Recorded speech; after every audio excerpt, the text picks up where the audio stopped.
每日有24小時，你又願唔願意用3至4分鐘嘅時間睇一睇呢條片？可能你會對呢個世界有少少嘅改觀。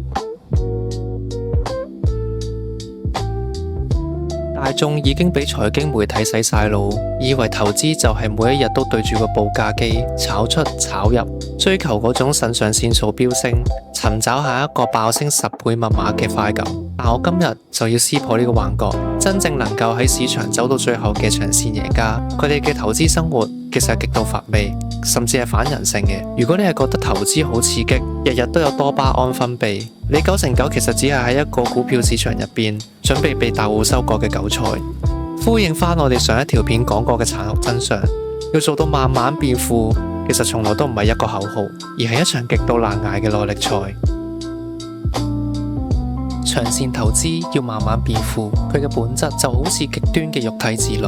為咗健康，你可能要持續足足1年嘅時間徹底咁樣戒糖，每日嘅餐單只有最單調嘅白烚雞胸肉，吸收純正蛋白質。呢個過程完全係冇驚喜，甚至係枯燥到令你懷疑人生。買入優質嘅指數 ETF， 然後乜都唔做，其實就係財務上嘅戒糖。當身邊嘅人喺度瘋狂炒 AI 概念股，玩緊合約槓桿，就好似佢哋喺你面前大啖大啖咁樣食緊甜品，嗰種FOMO嘅誘惑係極大嘅。做開 gym 嘅朋友，唔知你哋又有冇同感呢？但你要明白，忍受嗰種極致嘅無聊，先至係複式效應發揮作用嘅唯一途徑。你每一次手痕去追市，每一次頻繁咁樣換馬，都只係白白為交易平台貢獻摩擦成本。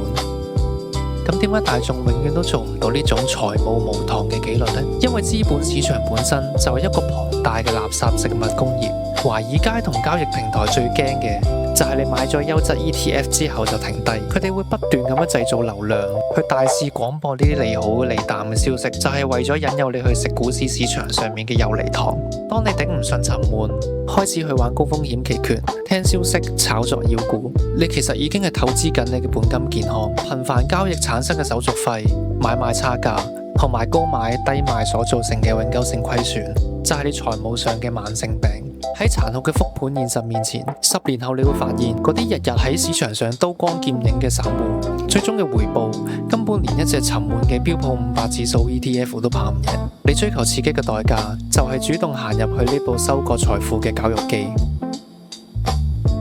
投資嘅盡頭從來都唔係狂歡，而係平靜同埋枯燥。當你能夠將投資紀律同埋生活自律合二為一，戒斷市場嘅多巴胺，你先至真正脫離咗散戶嘅命運。如果你覺得我講得太過冷血，證明你仲未睇透呢個系統嘅運作法則。留言話我知，你目前嘅投資組合入面最令你覺得沉悶，但又一直穩健增長嘅係邊一隻資產？如果你頂得順呢種殘酷真相，又可唔可以留低一個免費嘅 like 俾我，訂閱我，同埋撳埋隔離個鐘仔，順手 share 埋俾身邊需要清醒嘅朋友。呢度係零度現實，我哋下次見。